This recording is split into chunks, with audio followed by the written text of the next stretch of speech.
Let's do it, ladies and gentlemen. The Wonder Boy in the corner. That's better. All right. Starting this week off with a bang. Ba-da. Ladies and gentlemen, we made it just on time. As stated, we stated 9 o'clock. Yep. And it's 9:45. So that's not bad for us in terms of being prepared.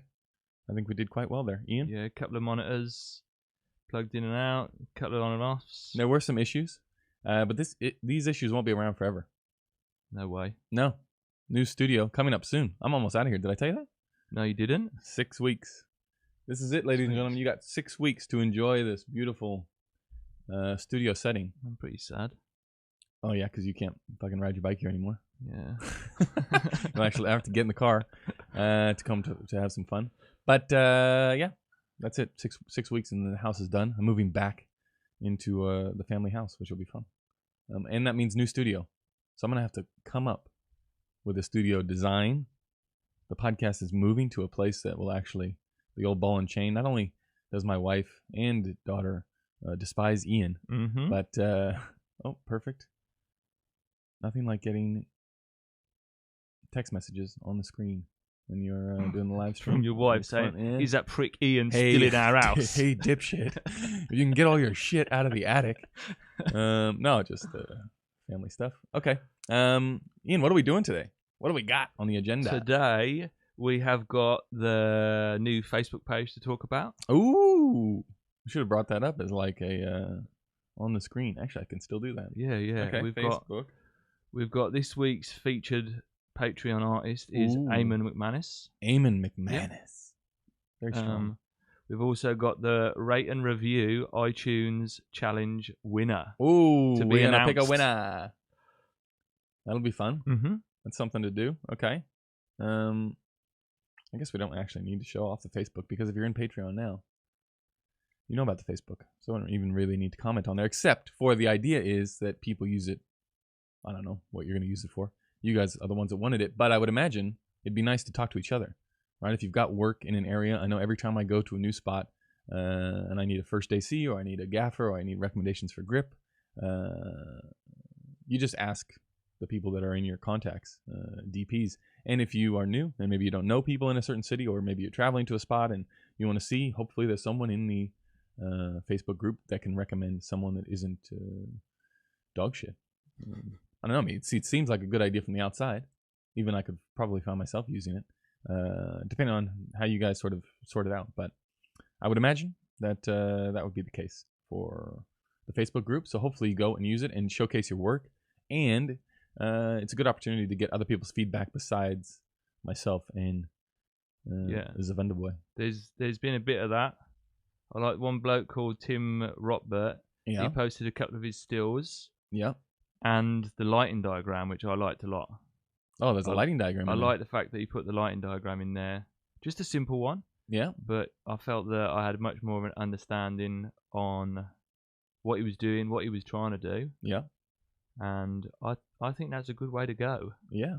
Definitely the lighting diagram should almost be mandatory if you're posting stills. Because there's a lot of the times, I think that's why I started with the lighting diagrams. I sort of shit can the lighting diagrams. But I still do the drawing on the image of where the thing is. Yeah. I don't know if that's as beneficial. And maybe this is something it's good for a quick reference. I'm saying I don't know if the drawing it on the image is as good because sometimes it's like, I guess which is better. Do you prefer the lighting diagram? Would you get more from that?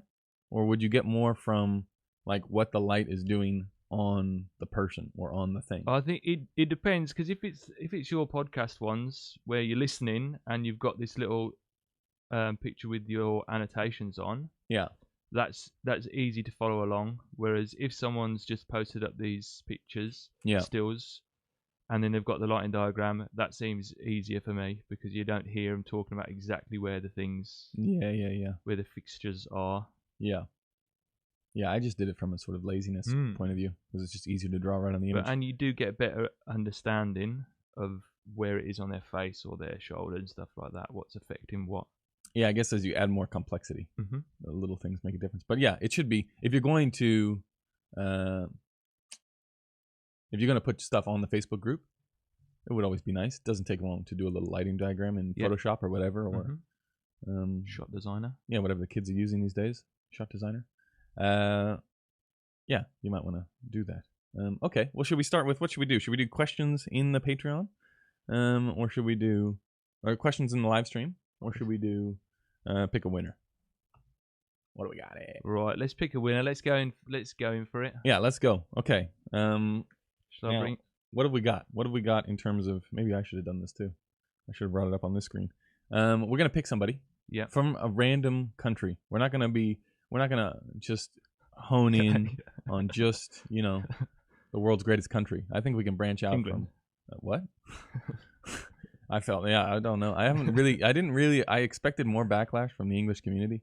Listen to the podcast. I got nothing but people are like, we're a humble folk. Yeah. We've That's been because there. you had years of everyone picking on you. Exactly. We've conconquered the world. Yeah. We did that. Yes, and now you're in the exact opposite position. We know how position. to take it back, We're not all egotistical maniacs. Yeah. Okay, well, let's pick somebody from America. Let's choose the U.S. because we sort of... I thought you just said you weren't going to do it. Yeah, but I mean, you have to... There's some... Okay. If you left a review on another country, unfortunately, you're out of the running. Only because it's a pain in the ass to find those reviews is a real big pain in the ass because you got to switch countries each time. So let's pick one from the review. It has to have been in the last 2 weeks. In the last 2 weeks, yep. And then we should just vote on who has the best one. Okay. So, and I guess you don't even really get a prize, really. You just get to talk to me on Skype, which is almost...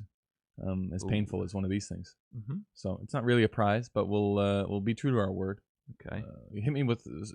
Give us 3. Okay, I'll give you 3. And then we'll pick. I've got one from Josh Red. Okay. REDD. Yep. Patrick is a professional dude. 5 stars. Oh! 5 stars there. Short. He says... And sweet. He shoots... I shoot with a 60D and have never been on a film set, so I don't know what I'm talking about. Legend.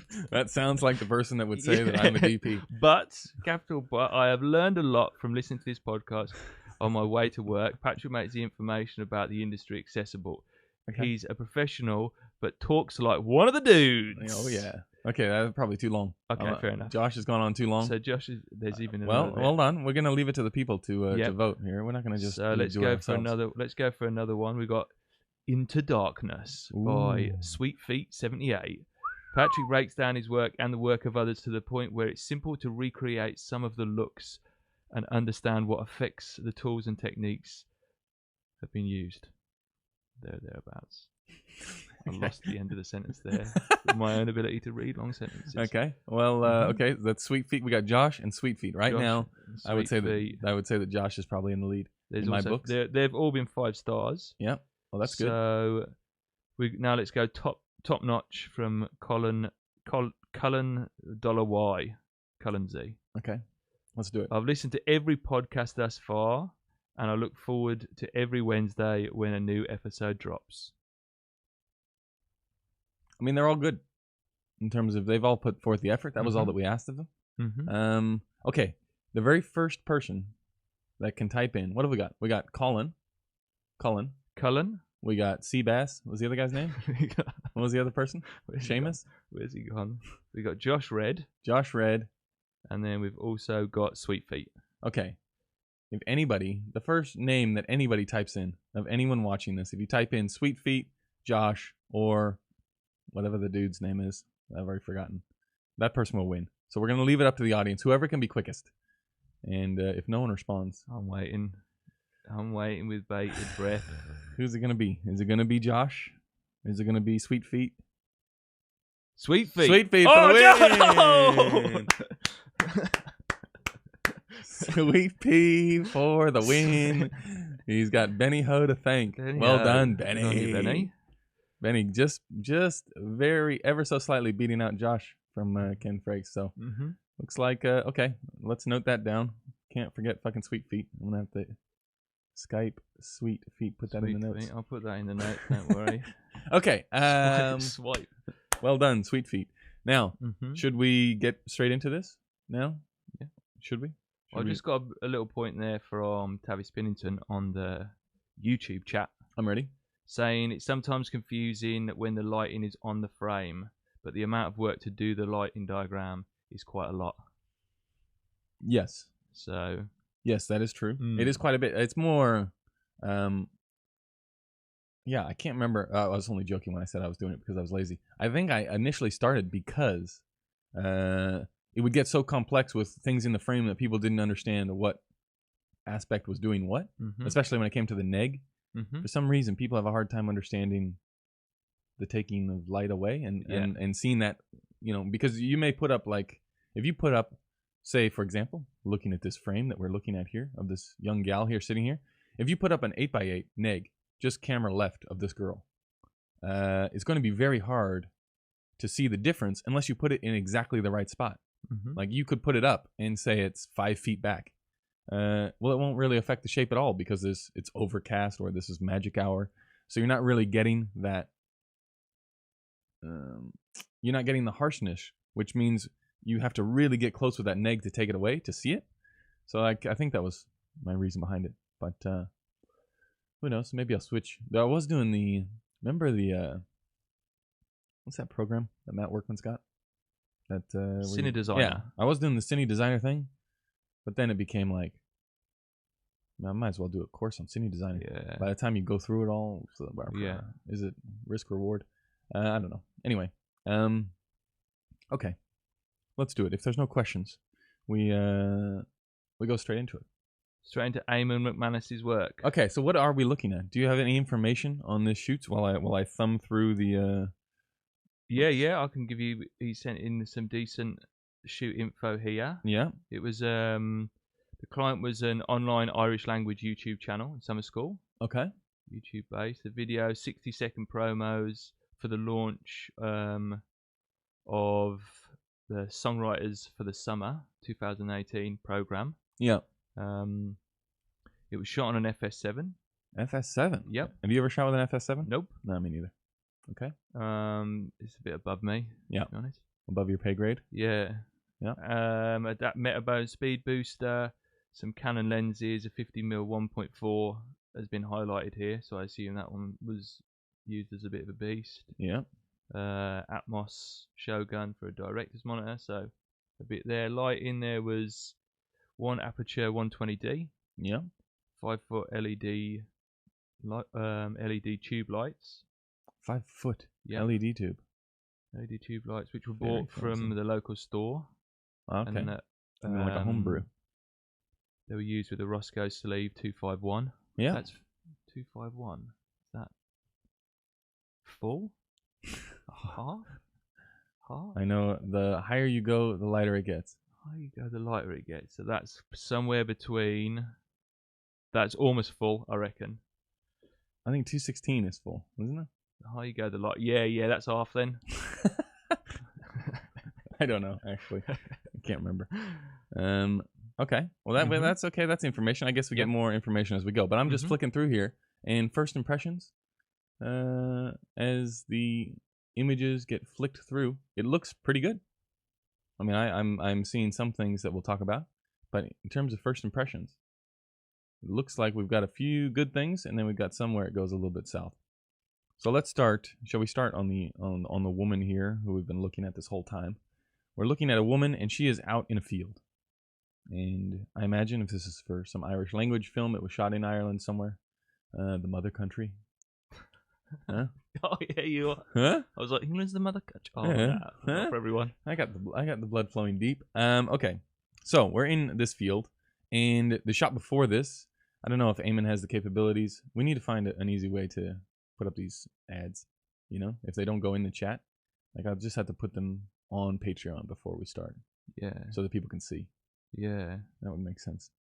Okay, so this woman is in a field, and this is your classic, we have no budget.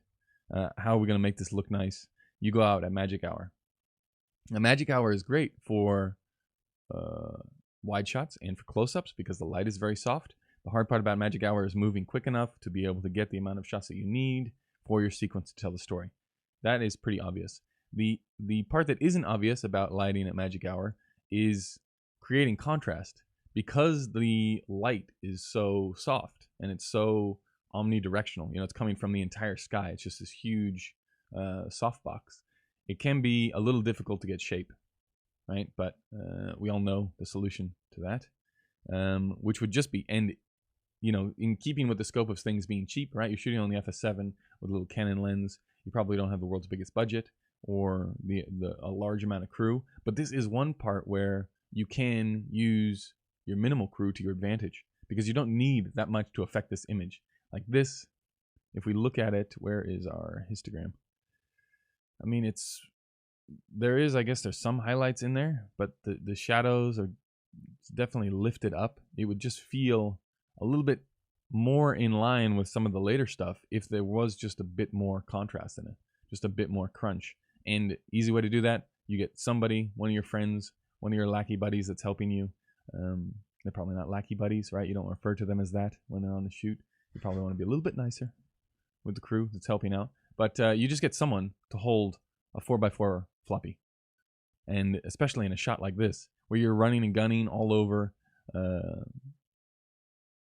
the magic hour, all you do is you plop that sucker just here, just out of frame, like touching the camera. You plop it camera left, and that just sucks up all of this shitty light, because this light coming from camera right, that light is nice, like this stuff in here. This bit is nice. It's nice and soft, focusing on the close eye. That's probably the first AC's fault, but always a bit weird when you focus on that close eye rather than the far eye. But you pick your poisons. So I would say if you were able to get a floppy just in there super tight on the lens, then you just get that little bit of contrast that is different from the background. Because if you're looking at the background now, you know, it's nice because it's not distracting. There's not too many, you know, there's not some weird distraction going on. It's quite blank. But in that area where maybe we could have used just that little bit more contrast in here, if we go like that, and then we invert, and then we paint on something like this, like in this region here, shadow that bad boy up.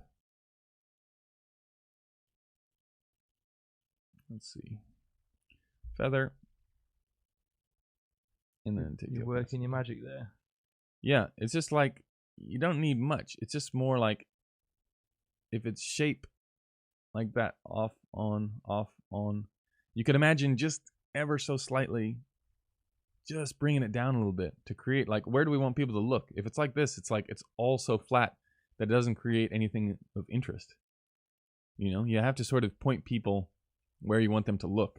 And an easy way to do that would, again, just ever so slightly just shape it a little bit. And it makes it feel, the more that you do this, I mean, even when you hit that curves button, the more that you hit that darkness, it makes her face feel more three-dimensional. You know, like if you're looking at it just flat, like right now, there's no shape on it at all. It feels interesting because you're shooting wide open. I assume you're on the 50mm lens, at a 1.4. It feels, shallow depth of field. It feels okay, but it just feels more three-dimensional. And as soon as you get that darkness in the foreground, as soon as you get that shape on there, that's when, I don't know, it just takes it to a better spot. And I thought that this was probably the one area of looking through all of the images where it's really the only one where you had this problem. Or I don't know if it's a problem, but it's just I probably would have gone about it differently. Ian, your thoughts on this? Yeah, picture. Am I talking out my ass? No, I'd have the same. You could, like, I don't know. You could have someone leering really close to her to add some shadow if you haven't got any floppies. Get a body in there, get anything in there. Yeah. Just to try and do it. But he's got here that he had some theatre drapes. 4x3 meter theatre drapes, but I don't know if he'd have had them carrying them. Well, the problem with the theater drapes and why, and I see Jeff has just commented in the chat the same. The problem with the theater drapes is you can only hold them vertical. So if you get those things, the good thing about the floppy is, especially when you're in like a run and gun situation like this, is you make it like a half tent. Yep. Like instead of having the floppy, what am I doing? Like this, you just, because it's a 4x4, and then you like unvelcro the bottom bit, and it's floppy, hence the name. You can create like a little, I don't know, you wouldn't go like 90 degrees. Well, maybe you would. It all depends on how overcast it is. But I would say always have it just slightly edging forward. Yeah. That way when you place it over somebody's head, you're getting this little like house shape over their head, which is taking away all the shitty ambient from coming on top, because that's spilling and going everywhere. And it's really, really like, you know, if you're going to do it properly, it takes a big ass black. But even a little 4x4, if you're in this tight, I would say, yeah, just slightly over their head. And as was in the podcast this week, the blacks, like, I don't know, it seems weird, but the closer that they're in there, and this thing would literally, you know, it would be touching, if you're on a 50mm lens here, it would be touching your shoulder, the black. That's how close you'd have to get it in to make it have any difference. So you really gotta, it's one of those things too where if you don't have it out there and you're looking at the monitor, you're like, this is pretty good, right? We got this flat natural lighting, like it looks pretty good. And then if you added the black in there, they'd be like, oh, you know, now we're onto something. Like one of those things where you just see it and you don't want to change anything, and you're like, fuck yeah, this is it. And that's all it takes sometimes, is just ever so slightly hanging it over. So yeah, I would say that would be the go for this shot. Okay, next one. That was the wrong button. Well, let's come back to that one. That one's sort of. Eamon said that for this shoot, he tried to, him and the director, he was the director. Yeah. And then there was a bloke called David Coulter, who's a DP, and Eamon also does some DPing. They both work for this same company. They tried to channel the Wandering DP from the outset, in the sort of styles that you often shoot. Yeah. Okay. Well, I'm happy with. I would be happy with a few of these images for sure. Like this, for example. This is a classic case of you're in a very troublesome room. If you're trying to create moodiness and you don't have a lot of money, you're shooting into the light source. And this is something, actually, we're going to get Bjorn Charpentier back on the show. And I was chatting with him, trying to sort of set up a date as to when we're going to get him back on the show, because he just released a new movie. But he was one of the first guys, and he was on the podcast, talking about how when you're in this situation, get out of there. When you're in this situation where you're looking at the window, what becomes hard is you want to get enough level in to light the thing. So you want to be shooting into the window so it's backlit, so you get, you know, nice shape, which we're going to see in a second on the next shot. But the hard part is if you push too much level in through the window, then it starts to overexpose, and you're still not getting enough light inside to make a difference. So what you can do is just hang above the window. He was talking about using like a Kino 4x4. Nowadays, you'd probably use a Lightman. But you just hang a light above the window, have it focus down so it seems like it's coming from the window. That way you can expose the window as you like it, and then you're pushing in light, right? And this is also a situation where haze would come into play and make it a lot easier to get this sort of milkiness. But let's just say you haven't done any of those things. This is still probably the best way to go about shooting this room, because you got a few things going for you. I like these. I like shooting through this thing. You know, you're edging the frame because it's a rather boring room. Yep. The way you make it less boring is just by putting shit on there. Or putting shit in there that you can't actually see. So you got your guy, he's hiding out here, this is good. You got your blinds in the background, taking away light and not looking at shitty stuff. And then you're setting yourself up for when you go in for the close-up, you're already in the right direction. So you're not fighting anything. So you shouldn't really have to change anything. So when we cut from this shot, which, you know, is, I would say, good. You know, it looks nice. If you cut from there to the next shot, which is this one, now you got something.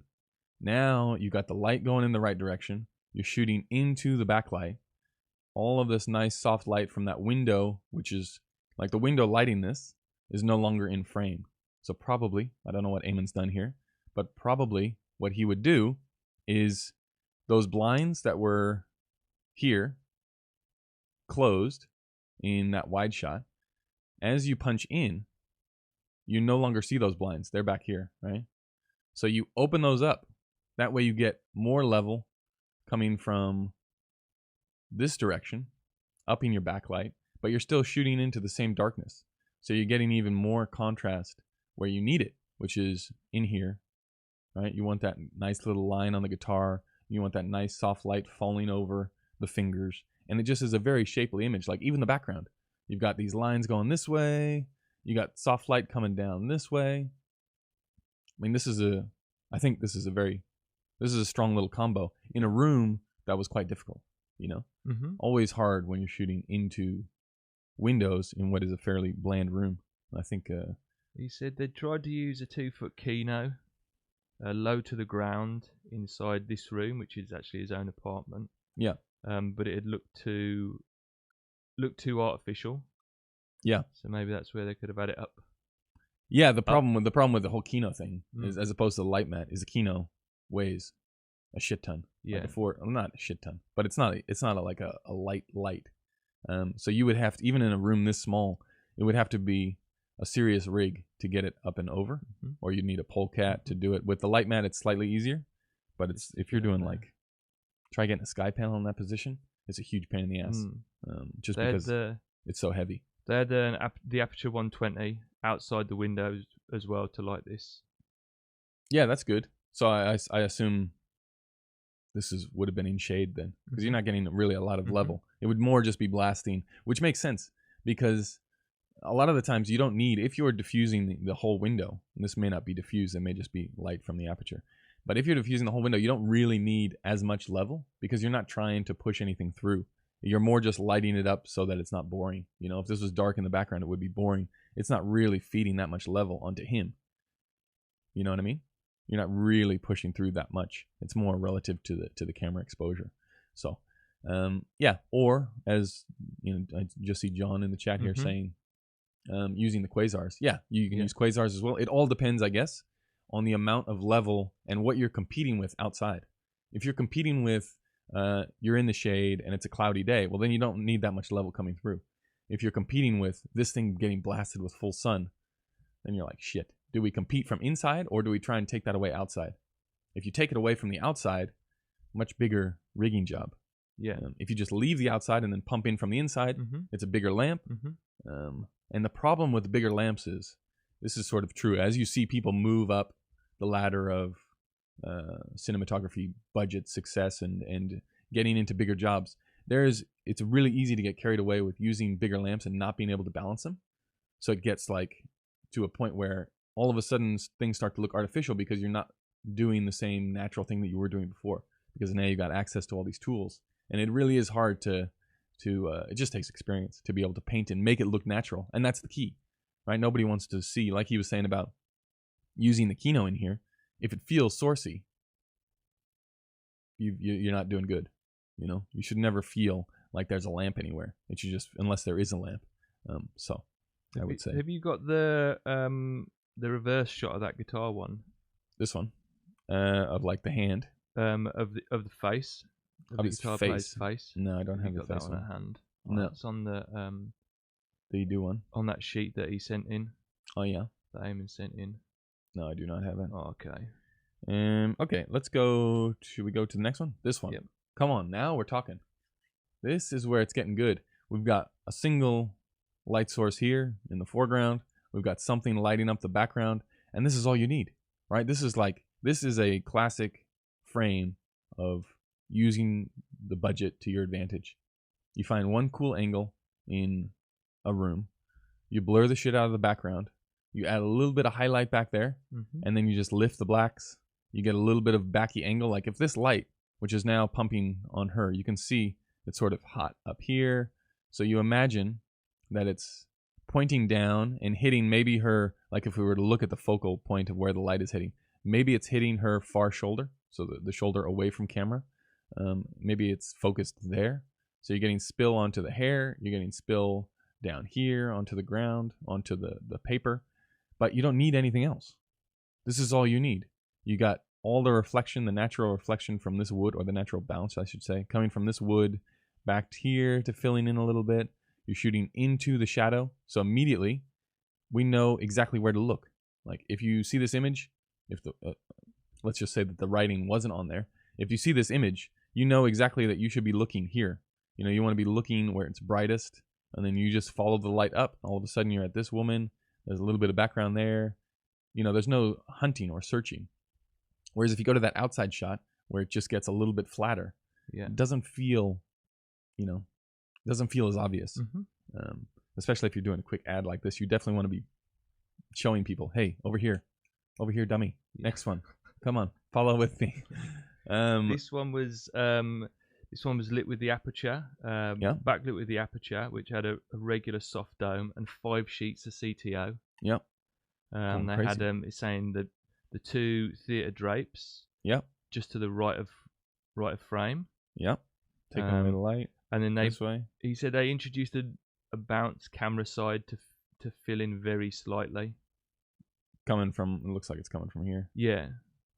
Bouncing back that way. Mm-hmm. Just those levels there. But that's the skill is making it feel like there is no bounce, to the normal person. Like it doesn't feel like the light that is bouncing back is coming out of nowhere. Yeah. It feels like it's wrapping off of that piano and bouncing back up. Definitely. So, it feels good. I mean, this shot looks fucking good. How can you deny that, Ian? No, I can't. No. I really like it. Yeah. I think I guess my one thing, if I would be so bold, as to be the whiteness of the paper is quite hot, but it would be very hard to take that down. That could be adding a bit more bounce up towards her face, a bit of Deakin style. Definitely, definitely a little bit of Bob Richardson top down. A bit of Bob. I think there's a bit coming off her beard as well there. Let's see if go to the next one. Whoops, man, I love doing that. Okay, this is another one. This is like as soon as you see the shots, you should be able to now start to recognize that the feel, just the overall, where the exposure lies, and the variance within the shot, this feels like a polished shot. Yeah. Right?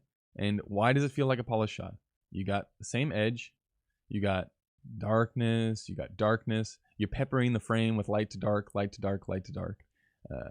This is just something, as soon as you see it, all of the values feel like they're sitting where they should. The only thing is, what did he say is he using any filters? Did he say he's using, because it looks a little bit pro-misty. A bit pro-misty. I'll just have a quick scroll. In the blacks, it looks a little bit. Quick scroll up. No, there's nothing. No reference. Because it does look a little bit milky. I don't know if that's just, we're looking at it in Photoshop. But either way, this is a good one. And you got the same thing here going here. And I think, unfortunately, for Eamon's sake, we're going to get to the next shot. And it's difficult to keep it up from shot to shot. But this one is nice. I like it. I like everything about it. It only works, again, because of the angle of the light. If you were pushing the light this way into him, it would look like ass. So he's done good here in order to get that angle. Okay. I don't know if this is the same dude, but, if this is supposed to be the same drummer. I can't remember. It sort of looks like it's going to be that same complexion. This feels like there is a light just off of camera right. Yeah. Like the shadows, I guess we're looking at the difference between the background having nothing, right? There's no ambient. Well, there's a little bit of ambient over here, but there's no ambient to juxtapose how much level is on his face. And it looks like it's quite hard for how close it is, how close the source is, which is really hard to do. Because normally the closer you bring the source, the less harsh it gets. But even just the shadow is quite harsh. And if you're trying to match that up with... The closer you bring the source, the less harsh it gets. Yeah. Yeah, because it gets larger in size relative. Okay. So if you have like a little... If you have like a 4-foot tube and it's 10 feet away, it's going to look harsh. But if you get it right up to your face, it's going to wrap around a lot more. Because it will appear bigger. Yeah. So the bigger the source, the softer it gets. And in this situation... I don't know. It just doesn't, this feels great. Feels like we're in somebody's studio. It's all being lit by maybe a little bit of natural daylight seeping through. This one feels like we sort of set up for a shot. And we were like, fuck. Yeah. Let's get some light on his face. Things that you could do differently, I would say just lower the level here. Lowering the level here means you could do a few different things. You could open up if you're not shooting wide open and try and get more level back here. You could, depending on what lamp you're actually using to power this and the levels that you're dealing with inside, you could throw a quasar tube back here just above, just to get, you're looking for that. You're not looking for directional ambient. You're maybe just looking for fill, like just ambient levels. And then actually, Ian, can you do me a favor? Can you pull out that block battery, just because it's about to shit itself? So you're not looking to light this thing up with some sort of direction or some angle. You're just looking for mood and to set it at the same level that this is, and that's how you're going to get the feel like something is actually happening. Whereas here, it's like, well, not quite as good. Other thing you could do, you take down this more, you get more blackiness in here, and then you get another light in here, just to create that light to dark thing again. Because here in this situation, I don't know, it doesn't feel as polished as the other ones. That's all. That's what I would go with. Okay, next. Oh, here we go. Got close up of the lady again. We're back here in the world of beautifulness. This girl out here playing this piano all by herself, chasing her dreams, learning to speak the Irish language. Can't you just see it now? Yeah. You speak any Irish? Is that one of your dreams? Is it actually referred to as Irish? No, maybe. Gaelic. Sitting here, Gaelic, whatever. You can't fuck up when it's your own people. Yeah. It's whatever I say, Ian. Listen to me. Sure. Okay. So no, we don't have to spend too much time on this one, but it looks pretty good. Yeah. We're in the exact same mood. Like when you get it right, when you get the space right, then you can pretty much float around. Whoops, we're back here. Oh no. You can pretty much float around and shoot any direction as long as you're shooting towards the light, and it feels good. I really like the little highlights that are back here. This level of background, that level of exposure is perfect. Relative to her face, where you're able to keep it moody, but it feels very polished. And that's why I would say very good job on this particular set. So we go from here. Which ones didn't we talk about? This one? Again. Okay. This is where if you're doing spec ads, or even if you're doing normal ads and you're looking to maximize your budget, really hard to have a space this big and make it look interesting. Like it would take a lot more manpower and a lot more firepower in order to keep this, the level of interest that you had in that, or the level of polish that you had in that girl shot. With the piano here to do it, you're going to need fucking huge lamps to make these things more pronounced in order to give it more mood or more shape, right? You're going to have to up the level of light, and you're going to have to down the level of dark. Like all of this stuff feeding in here, this is all... He's saying they placed her underneath one of the windows, the ceiling windows, to try and get her in a bit of a spot of light. Yeah. And then we Hollywooded in a flag for Nick Phil. Yep. What's Hollywood in a flag mean? I don't know. You're from Hollywood, aren't you? Yeah, but everyone uses all these different terminologies. I mean, I say dumb shit too. Just hold it. Hollywood in a flag. Hold it somewhere to try and block off a bit of light that comes down in front of it. Or just tape. Yeah. Yeah. Anyway, okay, that makes sense that you would try and get some shape in there, but I think everybody in the chat is sort of on the right. We've got Sean Townend saying hand held it. Yeah, perfect. Okay. Yes, that makes sense. Everyone's sort of on the right track in that. Yeah, you want to, like, this light here is not really doing much for us, because again, where do we want people to look? We want people to look down this way. And they say, well, what you would probably get is if you darken this down. Let's do it now. Say you do this, you invert it. What's going on? Invert. And then feather this thing off. Oh, she's still there. She's still having a good gay old time. And then we do this. And we don't need this thing either. That's probably way too dark for over there. Let's do something like that. Feather. Whoops. Overcooked it on the feather. Awesome. Crow's feather. There you go. Boom. Okay. So we got that level of shape versus we're just a little bit bright.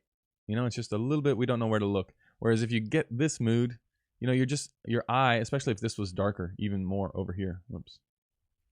If this was darker in, let's see, something like this. Back that down.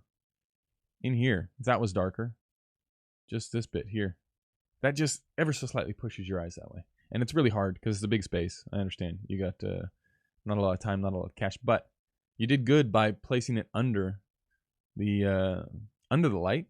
At least you maximize your exposure there. Mm-hmm. But if you were doing sort of a big person setup of this, see how I didn't say big boy setup? Getting better. If you're going to do a big person setup of this, you'd put a lamp up here, probably something like a, well, it'd have to be over a 4, like an M40, M90. Push level through here, and then do the same with the window back here. Push level through here. Maybe just a slight bit of haze that you couldn't really see to camera, but just to add to it. And then you would run however long this hallway is, say 40 by 12. You'd run a 12 by 40 down the length of this hallway just to cut off all of that light. And that way, you're just sucking up everything. And then in the foreground, you probably wouldn't need this lamp on. And that's pretty much it. I think we went through all of them. Did we not? Yeah. We did this one. We didn't do this one. This one, again, a little bit more difficult, but not impossible to get something a little bit more shapely in this one. And it's easy to do because right now, and I can't remember what the sequence was here, so I can't remember what the wide shot of this was. But right now you've got this hot lamp coming from the close side or the near side, which then means that you need your key to come from that side, which then means what's probably happening here is you got a light over here. You're shooting that this way for a little edge, and then you are bouncing back from over here to get from here to there, right? The problem with that is, again, it flattens everything off. You're not getting that much shape, and you're not getting a whole bunch of different levels from here to here to here. It's all very same, you know? So Eamon has admitted that this shot looks like dog shit. Okay. I wouldn't go that far. I know it's definitely not dog shit. He's still got some shape, but he was trying to have the far key. So yeah, in this one, it doesn't keep with the rest. Yeah, I think it would have been probably, if he's laying on a sofa, we probably could have faked in, like a nightstand, light coming this way, key over here, and then this, just take it down a little bit. If you take this level, you could still have the backlight coming from that direction. But if you just take down the intensity of it, and then you darken off, we'll use a different pen. You floppy or neg this side. That way you got heat coming from that side. You create a little bit of shape, and then you've got that little outline that's still there. Dude, I gotta go. I'm never gonna make it. Fucking swim class. Oh. Okay. What else we got? How does one add haze? You just hit the button on the hazer, and the hazer takes care of it. Blaze it up. Yeah, the hazer is yeah, it's pretty straightforward. It is a bit. It's not expensive. It's like $50 a day or something for a hazer. Yeah, it's cheap. one of the very cheap fixes. You get that. You get a hazer. You get a 4x4 floppy. You get a 4x poly bounce. You're pretty good. And then I normally, if I was going low budget, I'd probably get like an 8x8 material too, like an 8x8 quarter grid or something. 8x8 is good because you can tape it and you can just hang it in places. It's not too big for inside. Works for outside too. So I would say go that. Anyway, we got through our winners. Yep. What else did we do? We did some other shit. We spoke about the Facebook page. We spoke about the Facebook page. Many thanks. If you've got work to showcase, get it on there, because we might now start taking our Patreon things from the Facebook page. Yeah. It'll probably be easier. Rather than sending it to me or to us, why don't they just put it on Facebook? Yeah, people get a bit of a grasp to it. I've got to apologise a little bit to Eamon for not fully being able to tell everyone about what he was going through in each of the shots. I was scrolling up and down frantically, trying to glean what he'd written. Yeah. But good effort for the info you provided. Yeah, no, it was good because he sent through a whole bunch of stuff. So if you post something on Facebook, try and get as much information on there as you can. And yeah, I think that's it for this week. And I'd say on the Facebook, be a bit more critical of each other's works, not in the sense you don't have to be nice, be a bastard. But, yeah, we know. We're not here to just have our egos massaged. Exactly. Yeah. I'm not here. I don't think I've ever had that, but not around here anyway. Yeah. But I would agree. Asking questions about how people have done different things, different techniques and stuff like that is I like looking at, and then just having you sort of say it, how you could have done things differently, or if you didn't understand something. Yeah. And why they'd chosen to like something. I think I think so. To it. That'll help to the improvement. Definitely. I think the more critical you can be, as long as it's in good spirits, the better. Mm-hmm. All right. Parting words, Ian, before we hit the off button here. Oh, I think that was my parting words. Oh, fuck. You nailed it. Yeah. Okay. Good. Ladies and gentlemen, we will see you next week. Many thanks. And Ian won't be here. No. Wah, wah, wah. The week after, maybe, though. Okay. Let's see. Ladies and gentlemen, last time he said that, he took 6 months off. So, okay. That's going to do it. We'll see you in the next one.